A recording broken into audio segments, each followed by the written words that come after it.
बढ़ते हैं अगली खबर की ओर। अब कोलकाता के रेड रोड में नहीं ब्रिगेड परेड ग्राउंड में होगी बकरीद की नमाज। बीजेपी सरकार ने बदली दशकों पुरानी परंपरा, राजनीति हो चुकी है तेज। पश्चिम बंगाल में बकरीद की नमाज को लेकर बड़ा बदलाव देखने को मिला है। इस बार रेड रोड पर नहीं बल्कि ब्रिगेड परेड ग्राउंड में होगी ईद की नमाज। कल बकरीद का त्योहार देश भर में मनाया जाएगा।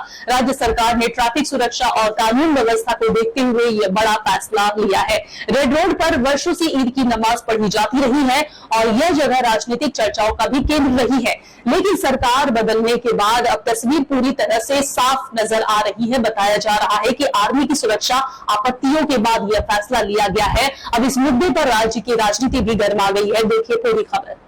पश्चिम बंगाल में इस बार बकरीद की नमाज को लेकर बड़ा प्रशासनिक और राजनीतिक बदलाव देखने को मिल रहा है।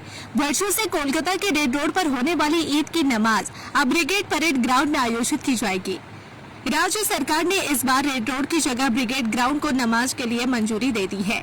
बताया जा रहा है कि सुरक्षा कारणों और ट्रैफिक व्यवस्था को ध्यान में रखते हुए यह फैसला लिया गया है। रेड रोड क्षेत्र पूरी तरह भारतीय सेना के नियंत्रण में आता है और वहां किसी भी बड़े आयोजन के लिए फोर्ट विलियम से विशेष अनुमति लेनी पड़ती है।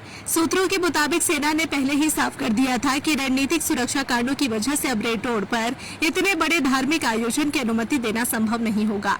गौरतलब है कि पिछले कई वर्षों से रेड रोड पर ईद की नमाज एक बड़ी धार्मिक और राजनीतिक तस्वीर बन चुकी थी। तृणमूल सरकार के दौरान तत्कालीन मुख्यमंत्री ममता बनर्जी भी कई बार ईद की नमाज के मंच पर नजर आई थी।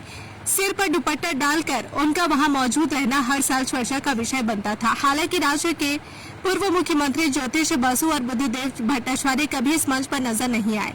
अब बीजेपी सरकार आने के बाद यह परंपरा बदलती दिखाई दे रही है। सरकार ने सार्वजनिक सड़कों पर बड़े धार्मिक जमावड़ों को सीमित करने की दिशा में कदम बढ़ाया है। हालांकि संविधान के तहत सभी नागरिकों को अपने धर्म का पालन करने का अधिकार है, इसलिए सरकार ने इसके लिए ब्रिगेड परेड ग्राउंड को वैकल्पिक और सुरक्षित स्थान के तौर पर चुना है।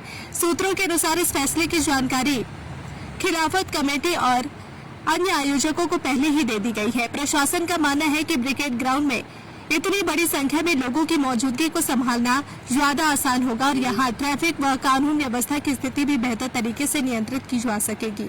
हाल ही में ब्रिगेड ग्राउंड में बड़े धार्मिक कार्यक्रम भी आयोजित किए गए थे, जिनमें सामूहिक गीता पाठ जैसे आयोजन शामिल है। अब उसी मैदान में बकरीद की नमाज आयोजित होने जा रही है। इस फैसले के बाद अब राज्य की राजनीति में नई बहस शुरू हो गई है और आने वाले दिनों में इस मुद्दे पर बयानबाजी और तेज हो सकती है।